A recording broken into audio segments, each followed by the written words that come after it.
Pierre chapitre 2 verset 21. Et c'est à cela que vous avez été appelés, parce que Christ aussi a souffert pour vous, vous laissant un exemple afin que vous suiviez cette trace. Merci Seigneur, c'est toi qui es tout pour moi. C'est toi qui es tout pour moi, Seigneur.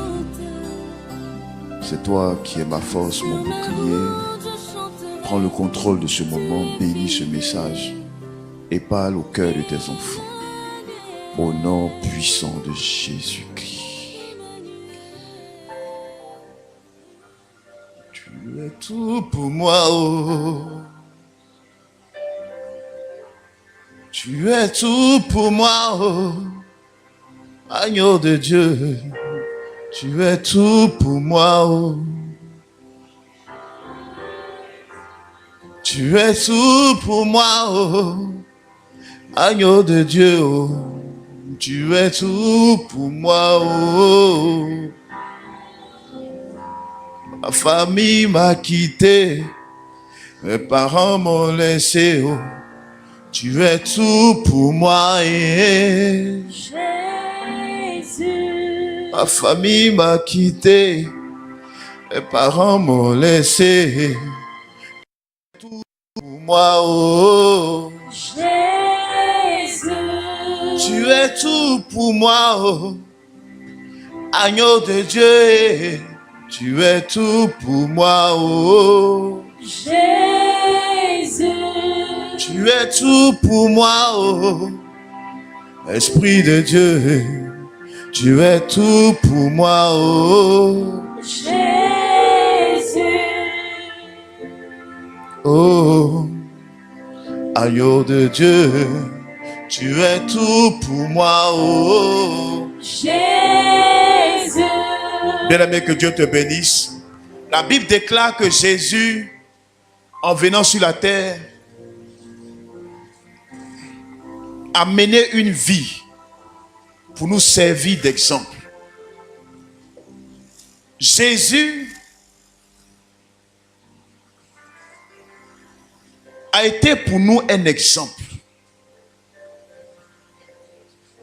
Jésus est Dieu. Et de Dieu qu'il est, il a pris la forme d'un homme pour venir sur la terre. Il est venu dans la peau d'un homme. Il est venu vivre comme un homme sur la terre. Il a vécu dans la faim comme toi et moi. Il a vécu dans la souffrance. Il a vécu dans la calomnie, dans les injures. Il a vécu tout ce que des hommes normaux vivent durant leur existence. Et c'est pourquoi la Bible dit que Jésus a été pour nous un exemple afin que nous suivions ses traces. Bien-aimés, lorsque vous parcourez la Bible, vous vous rendrez compte que dans Actes chapitre 11, à partir du verset 26, la Bible déclare que le nom de chrétien a été donné pour la première fois aux disciples de Jésus par des païens. C'est des gens qui ne connaissaient même pas le Seigneur. C'est des gens qui n'avaient pas donné leur vie à Jésus. C'est des gens qui n'avaient pas fait la paix avec le Seigneur. Mais ils ont regardé la façon dont un petit groupe vivait. Ils les voyaient aller à l'église. Ils les voyaient se réunir, prier. Ils les voyaient marcher dans une pureté qui était différente de ce dans quoi eux vivaient. Ils les voyaient vivre une vie qui n'avait rien à voir avec celle de leurs contemporains à l'époque. Ils avaient remarqué que lorsque tout le monde allait dans les bars, eux, ils n'allaient pas dans les bars, ils allaient à l'église. Les païens avaient remarqué que lorsque dans le quartier, tous les jeunes gens se droguaient, ils étaient différents. Ils ne se droguaient pas.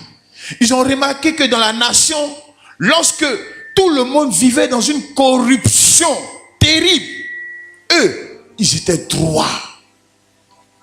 Ils ont remarqué que lorsque il y avait la méchanceté qui se propageait dans la nation, où des hommes ne passaient que leur temps à comploter contre d'autres hommes, où les hommes ne passaient que leur temps à réfléchir de comment détruire tel autre homme, ce groupe de personnes était plutôt préoccupé par comment faire le bien à leur prochain.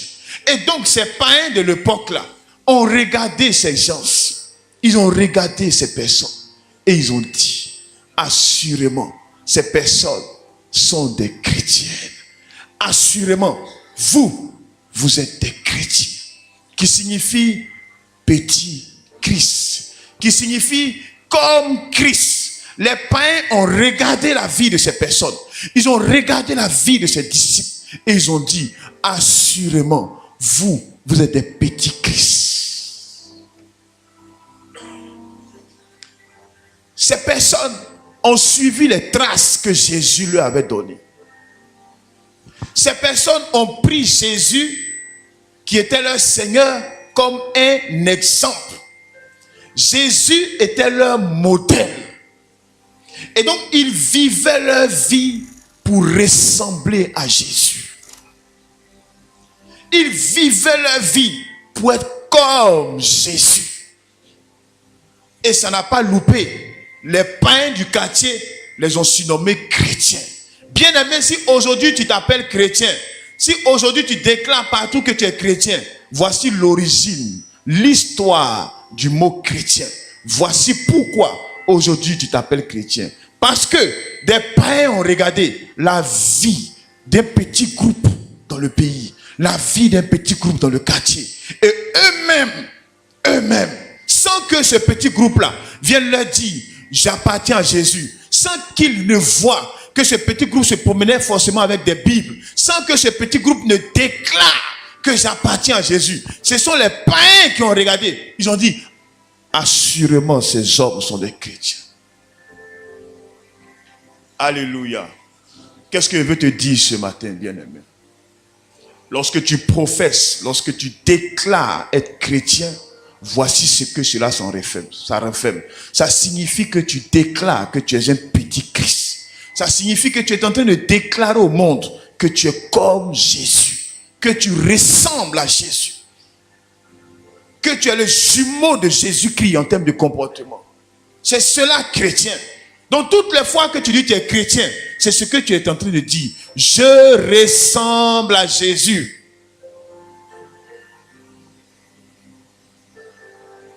Mais est-ce que honnêtement, de vous à moi, ça c'est entre nous, est-ce qu'aujourd'hui là, nous, notre génération, on peut crier fort qu'on est chrétien? Est-ce qu'on peut crier fort que nous sommes chrétiens? Est-ce qu'on peut te donner micro et à tout endroit de la terre, tu vas déclarer que moi je suis chrétien? Dans ton fort intérieur, dans mon fort intérieur, moi-même. Parce que chrétien, c'est être comme Christ. Chrétien, c'est ressembler à Christ. Et comme j'ai toujours dit, les païens même qui sont dans la rue, qui n'ont jamais lu Bible, qui n'ont jamais lu un dans la Bible, lorsque tu déclares que tu es chrétien, ils savent qu'il y a des choses dans lesquelles on ne doit pas te trouver. Ils n'ont jamais touché une Bible. Ils n'ont jamais lu une Bible. Ils n'ont jamais lu un seul mot ici dans cette Bible.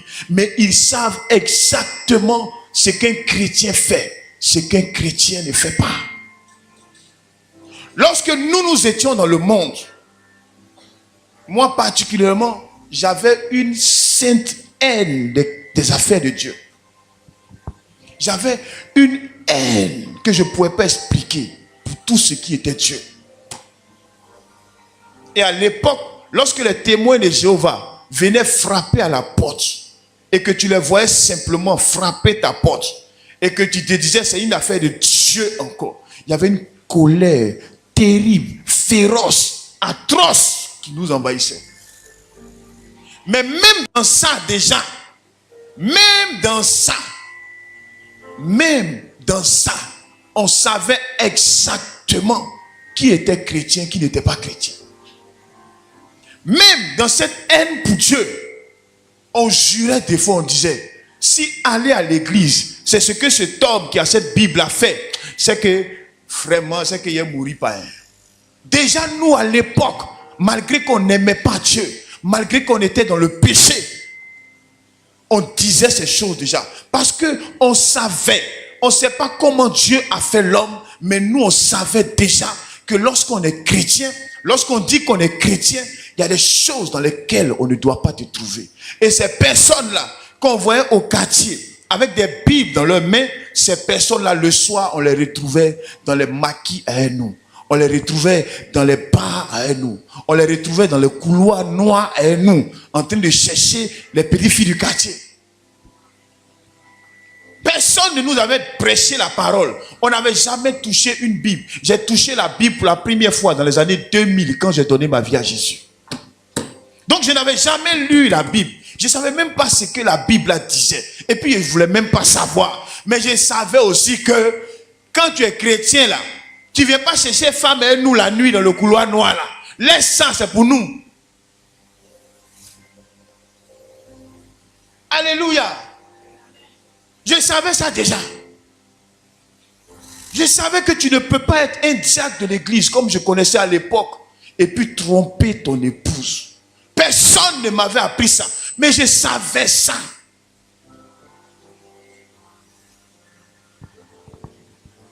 Pourquoi? Parce que qu'on te le prêche ou pas, tu sais exactement que lorsqu'on est chrétien, ce qu'on doit faire, ce qu'on ne doit pas faire. Et du moment où tu déclares que tu es chrétien, ça veut dire que tu es désormais une photocopie originale de Jésus. Ça veut dire que désormais tu décides de marcher dans les traces de Jésus. Tu décides d'imiter le Seigneur toute ta vie. Tu décides de faire ce que Jésus fait, ce qu'il aurait fait s'il était là à ta place. C'est cela le résumé de la vie chrétienne bien-aimée. Si tu n'as pas compris ce que c'est que être chrétien, tu n'as absolument rien compris. Et ta vie, tu vas tourner en rond. Tu iras de tristesse en tristesse. Tu iras de désolation en désolation. Être chrétien, c'est ressembler à Jésus. Être chrétien, c'est être l'image de Christ. C'est faire ce que Jésus fait. C'est faire ce que Jésus a fait dans la Bible. C'est ne pas faire ce que Jésus n'aurait pas fait. C'est pourquoi la Bible dit, il vous a donné l'exemple afin que vous suiviez ses traces. Tout ce que Jésus a fait dans la Bible, c'est pour que nous suivions ses traces. C'est pour que nous faisions comme il a fait. Regarde Jésus, lorsqu'il était sur la terre. Jésus a marqué le monde par sa soumission à Dieu. Dans Jean chapitre 4, Jésus pouvait dire, après du verset 34, il disait, ma nourriture est de faire la volonté du Père. Il dit, ma nourriture est de faire la volonté du Père. Ça veut dire que quand Jésus était sur la terre, il a renoncé à ce qui lui plaisait. Il a renoncé à ses préférences. Il a renoncé à ce que lui, il aimait. Mais il avait décidé de conduire sa vie uniquement pour faire ce que Dieu voulait qu'il fasse. Il était un modèle d'obéissance et de soumission à Dieu. Bien aimé, si aujourd'hui tu as décidé d'être chrétien, c'est ce que ça renferme. Tu dois imiter le Seigneur et décider aussi d'être un modèle d'obéissance et de soumission à Dieu. Tu dois renoncer à ta volonté. Tu dois renoncer à ce que tu aimes. Tu dois mettre de côté ce qui te plaît. Tu dois mettre de côté ce qui est bon devant toi pour vivre une vie uniquement selon la volonté de Dieu. Tu dois te demander qu'est-ce que Jésus aurait fait dans toutes les circonstances de ta vie. C'est la question que tu dois te poser. Parce que le seul but de ta vie, c'est de ressembler à Jésus.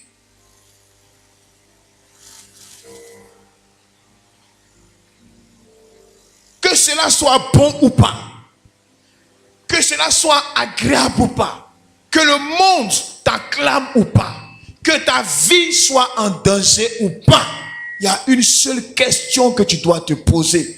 Que ferait Jésus? Quelle est la volonté de Dieu ici? Aujourd'hui, il y a trop de chrétiens mannequins dans nos églises. Il y a trop de personnes garées dans les églises qui disent être chrétiennes. C'est pas ça la chrétienté. Chrétiens, réveillez-vous. Réveillez-vous. Réveillons-nous. Lorsque nous commencerons à vivre comme le Seigneur, lorsque nous commencerons à imiter Jésus, le monde reconnaîtra que ceux-là, ce sont des chrétiens. On ne reconnaît pas un chrétien par la Weston qu'il porte. Non, ce n'est pas par le coup du costume, ce n'est pas par le coup du bijou, ce n'est pas par le coup de la voiture. Non, les païens reconnaîtront que vous êtes des enfants de Dieu lorsqu'ils verront au travers de vous Jésus. Lorsque vous commencerez à vous poser la question, est-ce que Jésus réagirait comme je veux réagir? Est-ce que Jésus ferait comme je fais? Est-ce que Jésus penserait comme je pense? C'est cela seulement que les païens verront que vous appartenez à Dieu et ils auront du respect pour votre Dieu. Alléluia. La volonté de Jésus était de faire la volonté de Dieu. C'était ça sa volonté. La seule volonté qu'il avait, c'était de faire la volonté de Dieu. Il dit, ma nourriture, c'est de faire la volonté de Dieu. Même lorsqu'il devait aller mourir à la croix, même lorsque on venait l'arrêter, il a dit à un de ses disciples qui a enlevé son épée pour frapper une des personnes qui a vu l'arrêter, il dit, mais crois-tu pas que je puisse invoquer les anges des cieux qui viendront pour détruire tout ça? Il dit, tu penses que je ne peux pas appeler le ciel et Dieu va envoyer une légion d'anges? C'est-à-dire combien de milliers d'anges pour venir m'enlever là? Mais la volonté de Dieu, c'est que j'aille à la croix. J'irai à la croix. Un modèle de soumission. Un modèle d'obéissance. C'est cela être chrétien. C'est les traces qu'il nous a données. C'est l'exemple qu'il nous a donné. C'est ce qu'il nous a dit de faire.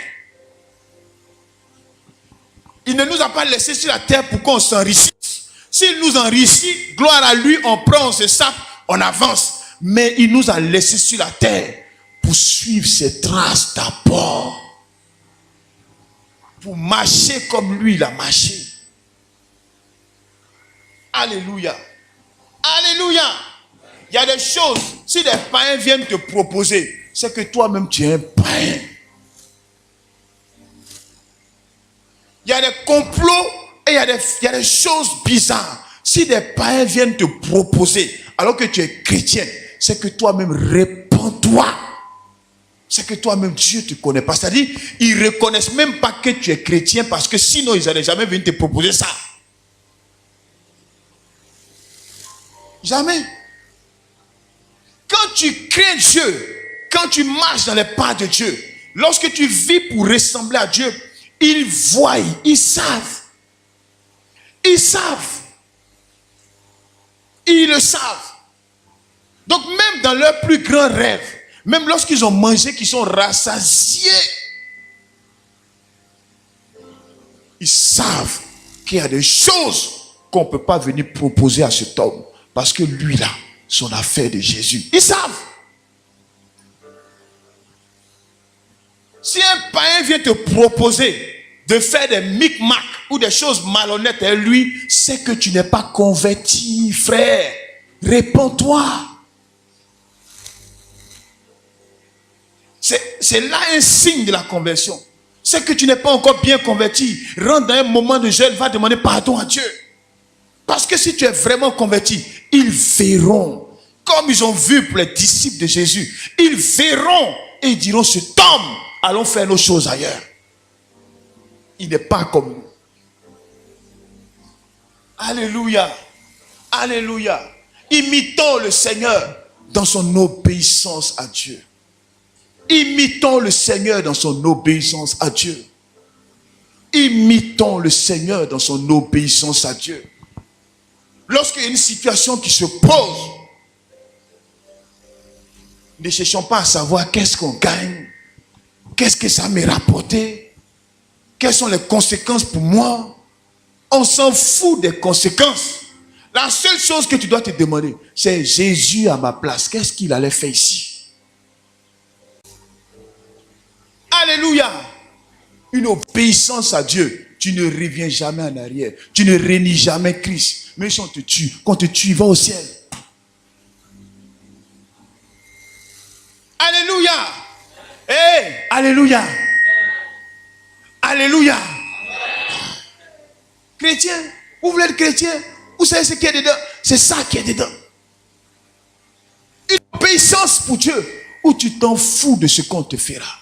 Où tu t'en fous de ce qu'on te fera. Tu sais une seule chose. Qu'est-ce que Jésus aurait fait à ma place?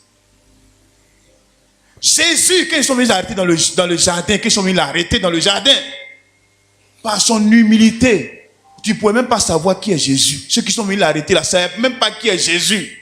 Parce qu'il était confondu à tout le monde. Ils ont dû poser la question pour dire qui est Jésus. Il dit c'est moi ici Jésus. Il dit c'est moi. L'homme qui a me fait fuir, me fait régner Jésus dans ce monde, il n'est pas encore né. Alléluia.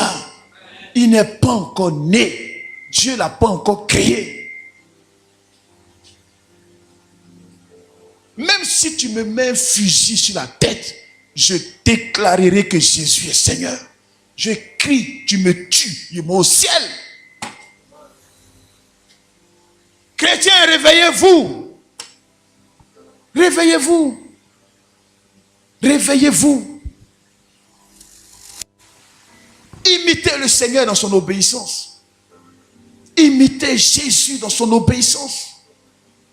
Que tout le monde vole autour de toi. Mais tu n'as pas vu Jésus voler. Tu ne voles pas. C'est tout. Tu n'as pas besoin de connaître la Bible. Regarde, c'est trop gros, ça là.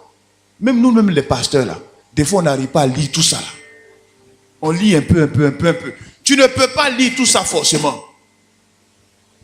Un jour viendra où peut-être tu vas t'asseoir pour lire. Mais avant que tu ne lises tout ça, il y a une seule question centrale que tu dois te poser en toutes circonstances. Que ferait Jésus? Qu'est-ce que Jésus ferait? Jésus ne triche pas sur les impôts. Même lorsqu'il était en difficulté et qu'il n'avait pas payé ses impôts, ses disciples sont venus le voir. On dit, le vieux, on n'a pas encore payé impôt. Il dit, allez-y pêcher. Prenez un poisson. Vous allez trouver dedans de l'argent. Payez vos impôts. Payez pour moi aussi. Jésus n'a pas fait des faussetés fiscales. Des fausses déclarations. Ce que Jésus n'a pas fait, tu n'es pas autorisé à faire. Ce que Jésus n'a pas fait, tu n'es pas autorisé à le faire. Les gens sont dans l'église, ils sont maîtresses.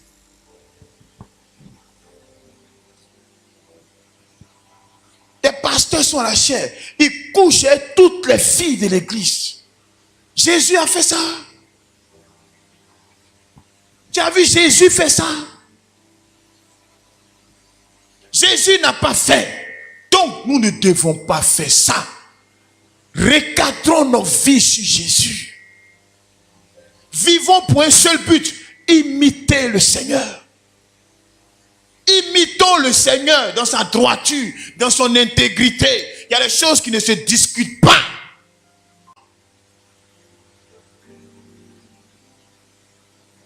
Donc, en toutes circonstances, en tout temps, en tout lieu, dirigez vos vies avec cette seule question. Que ferait Jésus? Imitez Jésus dans sa compassion. Jésus avait pitié des gens.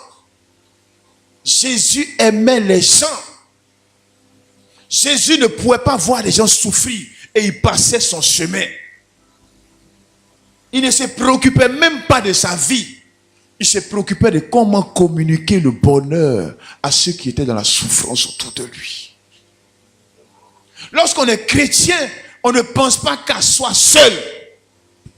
Lorsqu'on est chrétien, on ne vit pas que pour soi seul.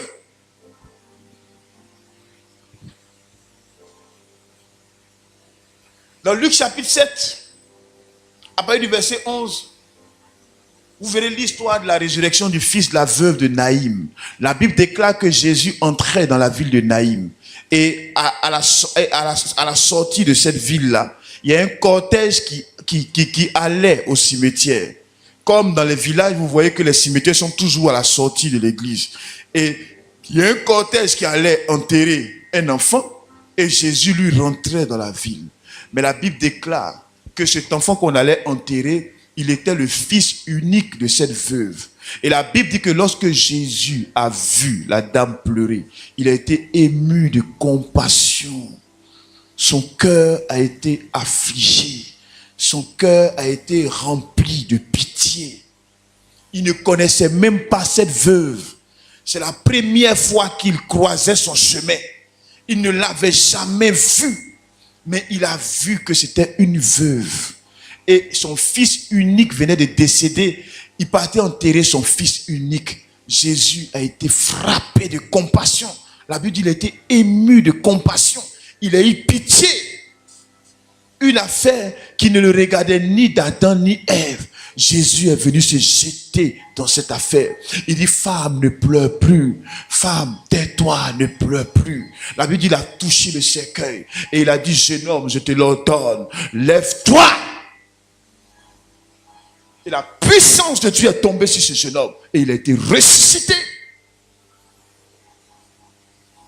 La puissance de l'amour qu'il avait a fait qu'il ne pouvait pas laisser cette femme-là pleurer et continuer sa mission pour dire, il s'en fait œuvre de Dieu, il s'en évangélisé. Mais quelqu'un pleure auprès de lui. Chrétien, apprends à connaître Jésus. Apprends à connaître le Dieu que tu pries. Tu ne peux pas imiter ce Dieu si tu n'apprends pas à le connaître. Regarde sa compassion, regarde son amour. Quelqu'un qui ne connaissait même pas. Mais il a été frappé dans son cœur par la compassion. Les pleurs de cette femme ont touché son cœur. Il ne pouvait pas continuer son chemin.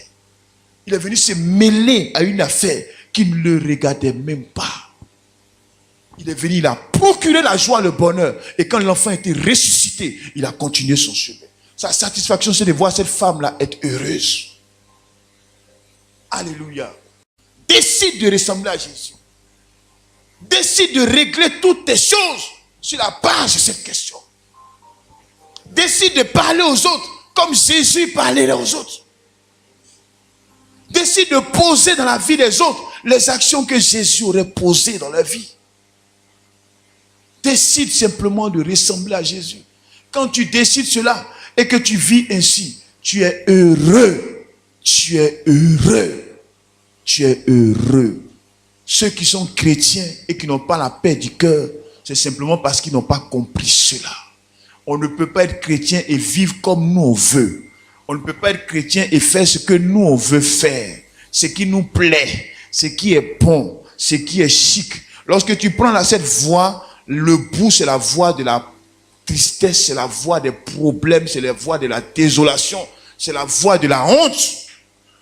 Mais quand tu décides de t'abandonner au Seigneur et de régler chaque détail de ta vie en t'identifiant à Jésus, tu mènes une vie tranquille et paisible. Tu mènes une vie tranquille et paisible. Tu n'as aucun cas de conscience avec personne. Tu n'as aucun cas de conscience avec personne. Tu es heureux, tu es béni, tu prospères, tu es tranquille. Aussitôt couché, tu t'endors. Parce que tu n'as pas fait du mal à quelqu'un. Parce que Jésus ne fait pas du mal aux autres. C'est tout. Tu dors tranquille parce que tu n'as pas volé quelqu'un. Parce que Jésus ne vole pas les gens. Tu dors tranquille parce que tu n'as pas détruit l'image de quelqu'un. Jésus ne le faisait pas. Donc tu ne le fais pas. Que que ton mariage soit en danger, que ta famille menace de te laisser, que tes enfants disent qu'ils ne te reconnaissent plus parce que tu vas à l'église. On s'en fout de ça. La question c'est que ferait Jésus? Est-ce qu'il refuserait d'aller à l'église parce que ses enfants disent que si tu ne vas plus à l'église, on ne t'envoie plus là pour manger? Est-ce que Jésus abandonnerait la main de Dieu pour ça? Est-ce que Jésus renierait sa foi parce que Marie dit il ne veut pas que tu sois chrétienne, donc tu ne viens plus à l'église? Pour un mariage qui a fini à William Civil, dans 2 mètres carrés, William Civil. Pour ça, alléluia, réveillons-nous chrétiens. Dieu compte sur toi, il compte sur moi. Démarquez-vous de cette chrétienté facile qu'on voit aujourd'hui. Ce christianisme de matériel, ça ce n'est pas ça le christianisme. Chrétien, c'est ressembler à Jésus d'abord. Ressembler à Jésus. Ressembler à Jésus. On peut t'attaquer sur tout, mais on ne peut pas t'attaquer sur ta foi et sur ta ressemblance à Jésus. Si on t'attaque sur ça, c'est que tu n'as rien compris de la vie. Si on dit cet homme il est chrétien, lui là il est chrétien, si des païens se posent cette question sur toi, c'est que tu es un échec. Alléluia. Alléluia. Dieu peut compter sur toi. Que ferait Jésus à ma place? Que ferait Jésus à ma place? C'est la question centrale de la vie chrétienne. Que ferait Jésus à ma place? Que ferait Jésus à ma place? Je t'invite à te poser cette question à partir de ce jour et de te laisser guider par ta conscience. Si tu sais que Jésus ferait ainsi, fais-le. Si ton âme, ta conscience te dit que Jésus agirait comme ça, fais-le. Mais si ton âme et ta conscience ne te le disent pas, laisse tomber. Laisse tomber. C'est pourquoi Jésus disait que celui qui me suive, qui s'apprête. Parce que dans son entendement, le suivre là, c'est comme ça. Ça veut dire c'est comme ça que tu vas marcher. Et quand tu as commencé à marcher ainsi, tu seras persécuté. Les gens qui disent qu'ils sont prophètes dans ce pays-là, ils me font rire. Des prophètes que tout le monde aime. On met tapis rouge sur les routes, ils passent. Prophète, vous savez ce qu'il y a dedans? Prophète. Même chrétien là, vous savez ce qu'il y a dedans? Chrétien dans ton service, au milieu des gens, tout le monde t'aime. C'est pas vrai. C'est pas possible. Chrétien au milieu des païens, tout le monde t'aime. Mais tu n'es pas chrétien, tu es un païen. Chrétien au milieu des païens, tout le monde t'aime. Tout le monde t'aime. C'est pas possible. C'est que tu n'as pas encore connu Dieu. Parce que si tu as connu Dieu et que tu veux t'identifier à Jésus, sois prêt à payer le prix. Sois prêt à payer le prix. Sois prêt à payer le prix. Sois prêt à payer le prix. Avant-hier, quelqu'un me disait que depuis là, il a commencé d'être, il a décidé maintenant de marcher le Seigneur vrai. Il ne comprend pas ce qui arrive. Dans le quartier, on dit Souris est mort, on dit c'est lui.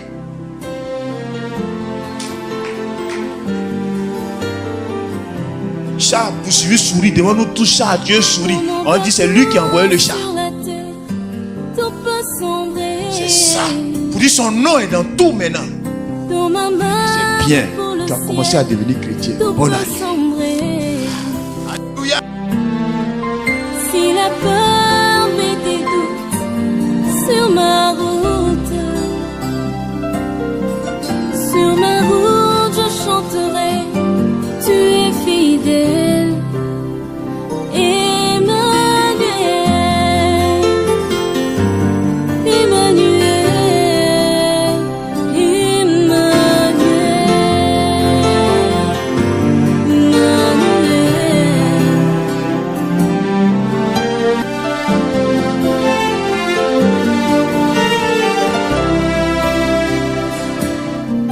Dans mon parcours sur la terre, tout peut sombrer.